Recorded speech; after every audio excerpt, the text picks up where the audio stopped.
Next बात करते हैं स्टूडेंट संतुलित रासायनिक समीकरण की। इससे पहले हमने बात कर ली कि रासायनिक समीकरण क्या होती है। अब हम यहाँ पर बात करते हैं स्टूडेंट संतुलित रासायनिक समीकरणों की, यानी कि बैलेंस्ड केमिकल इक्वेशंस की। तो नेक्स्ट बात करते हैं स्टूडेंट यहाँ पर संतुलित रासायनिक समीकरण किसे कहते हैं, यानी कि बैलेंस्ड केमिकल इक्वेशन किसे बोलेंगे। तो किसी भी रासायनिक अभिक्रिया में अभिकारकों तथा उत्पादों में उपस्थित विभिन्न तत्वों के परमाणुओं की संख्या बराबर होती है, उसे बोला जाता है संतुलित रासायनिक समीकरण। यानी कि जो तत्वों के परमाणुओं की संख्या अभिकारक में, वही तत्वों के परमाणुओं की संख्या जो है उत्पाद में होनी चाहिए। यानी कि हम कह सकते हैं जो बायां पक्ष है अभिकारक वाला और जो दायां पक्ष है उत्पाद वाला, वो दोनों क्या है, संतुलन में होने चाहिए।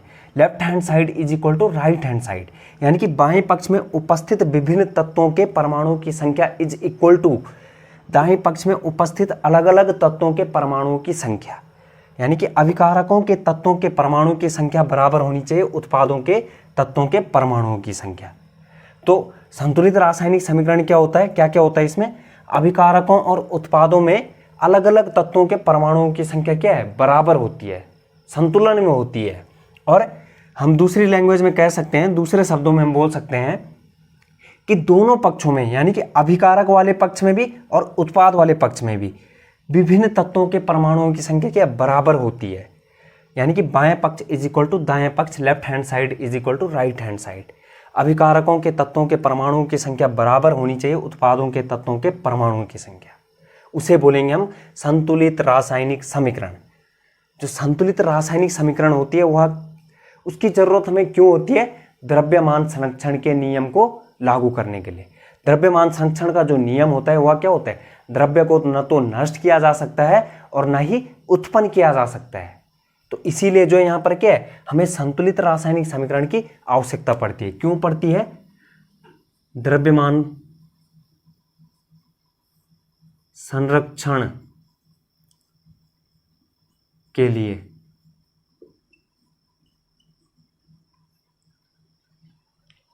और द्रव्यमान संरक्षण का नियम क्या होता है, द्रव्य को न तो नष्ट किया जा सकता है न ही उत्पन्न किया जा सकता है।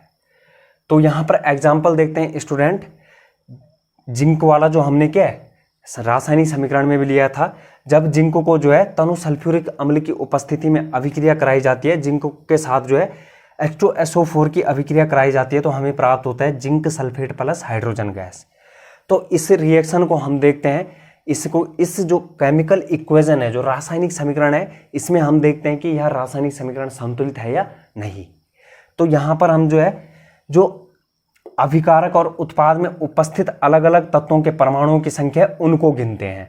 तो टेबल बनाते हैं उसके लिए, विभिन्न तत्वों के परमाणुओं की संख्या। तो कौन कौन से तत्व यहाँ हैं, जिंक हो गया, हाइड्रोजन हो गया, सल्फर हो गया और ऑक्सीजन हो गया। तो पहले हम गिनते हैं अभिकारक में। तो अभिकारक में जिंक कितने हैं, एक है। कितने स्टूडेंट, एक है। और ऐसे ही हाइड्रोजन कितने हैं, यहाँ पर जो अभिकारक की बात कर रहा हूं मैं, जो रासायनिक अभिक्रिया में भाग ले रहे हैं, हाइड्रोजन है 2। ऐसे ही सल्फर 1। ऐसे ही ऑक्सीजन कितने हैं, 4।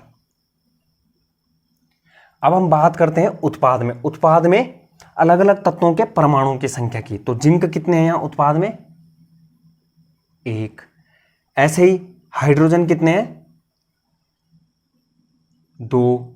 ऐसे ही सल्फर कितने हैं, 1। ऐसे ही ऑक्सीजन 4।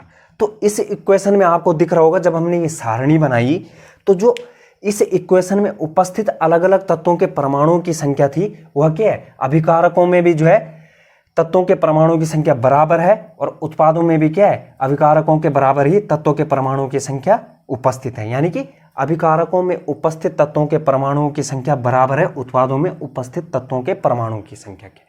हम कह सकते हैं कि जो हमने ये इक्वेशन लिए यह क्या है, संतुलित रासायनिक समीकरण है।